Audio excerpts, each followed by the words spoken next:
नमस्कार। तनु की जुबानी चैनल में आपका स्वागत है। हमारी आज की कहानी है करोड़पति।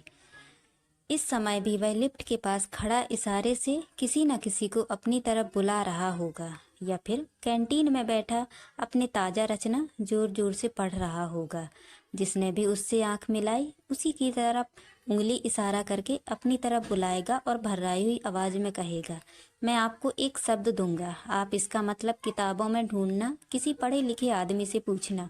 मैं आपसे सच कहता हूँ, उस शब्द से यह ऑफिस, यह शहर, यह दुनिया सब बदल जाएंगे, बेहतर हो जाएंगे। आप मुझे मिलना, अगर आपके पास वक्त हो तो। यहाँ आते आते उसकी सांस बुरी तरह फूल चुकी होगी और वह हाँफने लगेगा। वहीं बैठ जाएगा। सांस ठीक होती ही फिर से उसका यह रिकॉर्ड चालू हो जाएगा। सामने कोई हो ना हो तब तक बोलता रहेगा जब तक दरबान उसे खदेड़ कर बाहर ना कर दे या भीतर न ढकेल दे। यह करोड़पति है। असली नाम पुरुषोत्तम लाल चपरासी है। आजकल सनक गया है। कभी खूब पैसे वाला हुआ करता था। खेती बाड़ी थी, 2-3 घर थे। शहर के कई चौराहों पर पान के खोखे थे। आजकल खाने तक को मोहताज है। अपने अच्छे दिनों में उसने सबकी मदद की। बेरोजगार रिश्तेदारों को काम धंधे से लगाया। इसी चक्कर में सब कुछ लुटता चला गया। कुछ रिश्तेदारों ने लूटा और कुछ ऑफिस के साथियों ने निचोड़ा।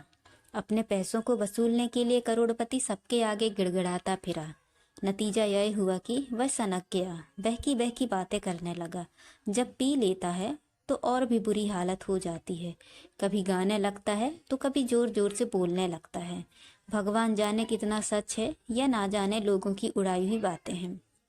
एक दिन इसी सनक के चलते ऑफिस के बाद घर जाते समय एक थैले में ढेर सारी चीजें, पेपर वेट, पंचिंग मशीन, कागज, पेन, पेंसिल, जो भी मेजों पर पड़ा नजर आया, थैले में ठूस लिया। शायद दिन में किसी से कहा सुनी हो गई होगी।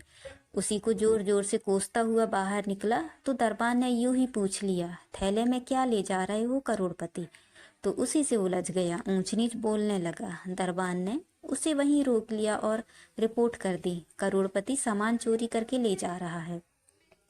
करोड़पति पकड़ा गया। सुरक्षा अधिकारी ने अपनी तरफ से पूरी कोशिश की कि उसके खिलाफ मामला ना बने। बेचारा पहले ही दुनिया भर का सताया हुआ है, लेकिन पता चला कि करोड़पति तो पिए हुए हैं और दूसरे ढंग से बात करने को तैयार नहीं है। कभी कहे कि ये सामान बड़े साहब ने अपने घर मंगवाया है, तो कभी कहे कि वह ऑफिस की नौकरी छोड़ रहा है, अब इसी सामान की दुकान खोलेगा। उसने अपने आप को यह कहकर और भी फंसा लिया कि ये तो कुछ भी नहीं है, वह तो अरसे से थैले भर भर कर सामान ले जाता रहा है। उसके खिलाफ मामला बना और उसे सस्पेंड कर दिया गया। तब से और सनक गया है। मैले कुचेले कपड़े, एकदम लाल आंखें, नंगे पैर, हाथ में 5-7 कागज, दाढ़ी बढ़ी हुई। तब से रोज सुबह लिफ्ट के पास खड़ा सबको पुकारता रहता है। कोई उसके सामने नहीं पड़ना चाहता। वे तो बिल्कुल भी नहीं जिन्होंने उसकी सारी पूंजी लूटकर उसकी यह हालत बना दी है। उसकी सबसे बड़ी तकलीफ यह है कि वह घर और बाहर दोनों ही जगह से फालतू हो गया है। घर वालों की बला से वह कल मरता है तो आज मर जाए। कम से कम उसकी जगह परिवार में किसी को तो नौकरी मिलेगी। उनके लिए तो अब वह बोझ है। ऑफिस में उसकी परवाह किसे है? वह वहाँ अकेला पागल ही तो नहीं, एक से एक पागल भरे पड़े हैं। कुछ हैं और कुछ बने हुए हैं। जो नहीं भी हैं वो सबको पागल बनाए हुए हैं। कोई भी करोड़पति से बात नहीं करना चाहता। उसे देखते ही सब दाएं बाएं होने लगते हैं, दूर दूर करते हैं। कौन इस पागल के मुंह लगे। अगर कोई धैर्य पूर्वक उसकी बात सुने, उससे सहानुभूति जताए तो शायद उसके सीने का बोझ कुछ तो उतरे, लेकिन किसे फुर्सत। सब जब उसकी इंक्वायरी के लिए तारीख तय हुई तो यूनियन से उसका डिफेंस तय करने के लिए कहा गया। यूनियन को भला ऐसे कंगले में क्या दिलचस्पी हो सकती थी। उन्होंने भी टाल मटोल करना शुरू कर दिया। जब करोड़पति को उनके रुख का पता चला तो वह वहाँ भी गाली गलौज कर आया। मुझे आपकी मदद की कोई ज़रूरत नहीं, मैं अपना केस खुद लड़ लूँगा। गुस्से में आकर उसने यूनियन से भी इस्तीफा दे दिया। पुरुषोत्तम लाल यूनियन का मेंबर नहीं है, अतः यूनियन की तरफ से डिफेंस उपलब्ध कराना संभव नहीं है। मजबूरन ऑफिस ने ही उसके लिए डिफेंस जुटाया और केस आगे बढ़ाना शुरू किया। लेकिन करोड़पति अपने पैरों पर खुद ही कुल्हाड़ी मारने को तैयार हो तो कोई क्या करे। कभी इंक्वायरी में नहीं आएगा, आएगा भी तो बात करने लायक हालत में नहीं रहेगा। अगर सारी स्थितियां उसके पक्ष में हों, वह आए भी बात करने लायक हो तो भी वह वहाँ कुछ ऐसा उल्टा सीधा बोल आएगा कि बात आगे बढ़ने के बजाय पीछे चली जाएगी। मैं एक एक को देख लूँगा, सब मेरे दुश्मन हैं, मेरी बात ध्यान से नोट कर लो, मैं बाद में फिर आऊँगा। इस तरह की ऊटपटांग बातें करके लौट आएगा। इसी तरह ही चल रहा है करोड़पति। पता नहीं खाना कहाँ से खाता है, पीना कहाँ से जुटाता है। इन दिनों उसे आधी पगार मिलती है, जो पगार वाले दिन उसकी बीवी ले जाती है। कम से कम बच्चे तो भूखे ना मरें। इस पागल का क्या। संस्थान ने उसकी हालत पर तरस खाकर फिर से बहाल कर दिया है। अलबत्ता उसकी 4 वेतन वृद्धियां कम कर दी हैं। उसे नौकरी में वापस लिए जाने की एक वजह यह भी रही कि उसका ढंग से इलाज हो सके और एक परिवार बेवक्त उजड़ने से बच जाए। लेकिन हुआ इसका उल्टा ही है। करोड़पति की हालत पहले से भी ज़्यादा खराब हो गई है। काम करने लायक तो वह पहले कभी नहीं था।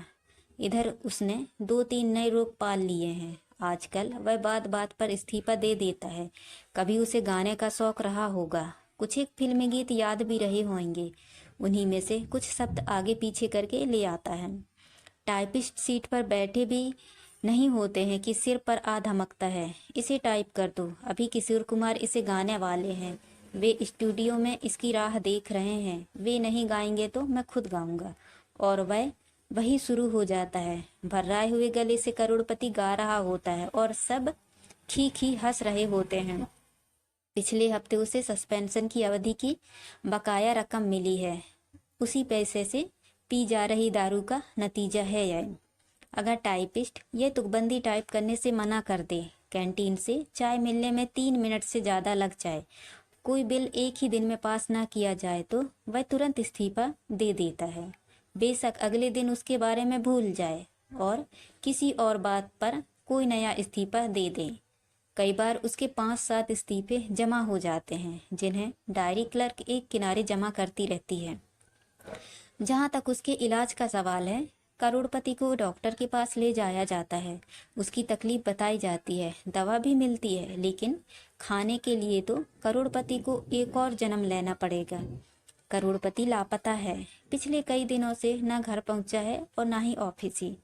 वैसे तो पहले भी वह कई बार 2-2, 4-4 दिनों के लिए गायब हो जाता था, लेकिन जल्दी मैले कुचैले कपड़ों में लौट आता था। इस बार उसे गायब हुए महीना भर होने को आया है।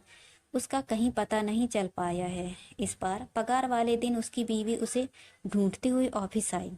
तभी सबको याद आया कि कई दिन से करोड़पति को नहीं देखा। कई दिन से वह घर भी नहीं पहुंचा था। वैसे तो कभी भी किसी ने उसकी परवाह नहीं की थी, न घर पर न दफ्तर में। अब अचानक उस सबको करोड़पति याद आ गया था।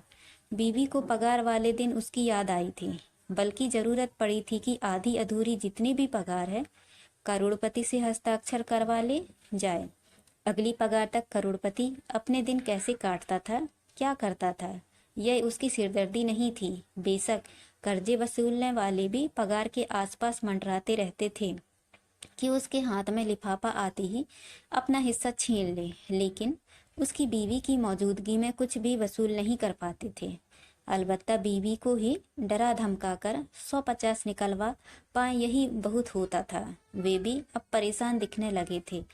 करोड़पति नहीं है, अब क्या वसूलें और किससे वसूलें। अब अचानक सबको याद आने लगा है कि किसने करोड़पति को आखिरी बार कहाँ देखा था। किसी को हफ्ता भर पहले स्टेशन पर पूरी भाजी खाते नजर आया था, तो किसी ने उसे सब्जी मंडी में मैले कुचेले कपड़े पहने भटकते देखा था। किसी का ख्याल था कि उसके जैसा बिल्कुल वैसा ही एक आदमी थैला लिए शहर से बाहर जाने वाली एक बस में चढ़ रहा था। जितने भी लोग थे करोड़पति के बारे में अपना दिमाग भिड़ा रहे थे। कोई भी यकीन के साथ बताने को तैयार नहीं था, बल्कि कुछ लोग तो इतनी दूर की कौड़ी खोज कर लाए थे कि तय करना मुश्किल था कि किसके बाद में ज़्यादा वजन है। एक चपरासी को तो पूरा यकीन था कि पिछले हफ्ते रेलवे पुल के पास भिखारी जैसे किसी आदमी की जो लाश मिली थी, हो ना हो वह करोड़पति की ही रही होगी। अलबत्ता ये खबर देने वाले के पास इस बात का कोई जवाब नहीं था कि अगर वह करोड़पति की ही लाश थी तो उसने पहले खबर क्यों नहीं दी। और इस बात की कई अफवाहें अचानक हवा में उठी और गायब भी हो गईं। ऑफिस में तो उसकी मौजूदगी गैर मौजूदगी महसूस ही नहीं की गई थी, लेकिन उसकी बीवी वाकई चिंता में पड़ गई है। उसकी चिंता करोड़पति की पगार को लेकर के है, जो उसे बिना करोड़पति के हस्ताक्षर के नहीं मिल सकती है। उसने ऑफिस से करोड़पति की गैर हाजिरी का प्रमाण पत्र ले लिया है और थाने में उसके गुमशुदा होने के बारे में रिपोर्ट लिखवा दी है। किसी तरह रोते पीटते अपनी गरीबी की दुहाई देते हुए उसके गुमशुदा होने का प्रसारण भी दूरदर्शन पर करवा दिया है। लेकिन इस बीच न करोड़पति लौटा है और न उसके बारे में कोई खबर मिली है। 3 महीने तक इंतजार करने के बाद ऑफिस से हर तरह की कागजी कार्रवाई पूरी करने के बाद संस्थान का मकान खाली करने का आदेश उसकी बीवी को दे दिया है। उसकी बीवी की सारी कोशिशों और अनुरोधों के बावजूद ऑफिस से करोड़पति का 1 पैसा भी उसे नहीं मिल पाया है। इस बीच उसने करोड़पति की जगह नौकरी के लिए भी अप्लाई कर दिया है, जिसे ऑफिस ने ठंडे बस्ते में डाल दिया है। करोड़पति की जगह नौकरी पाने के लिए उसे या तो करोड़पति का मृत्यु प्रमाण पत्र लाना पड़ेगा या उसके गुमशुदा होने की तारीख से कम 7 साल तक इंतजार करना पड़ेगा। तो दोस्तों, ये कहानी आपको कैसी लगी? लाइक और कमेंट करके ज़रूर बताएं और चैनल को सब्सक्राइब करना ना भूलें। तो मिलते हैं अगली कहानी में। धन्यवाद।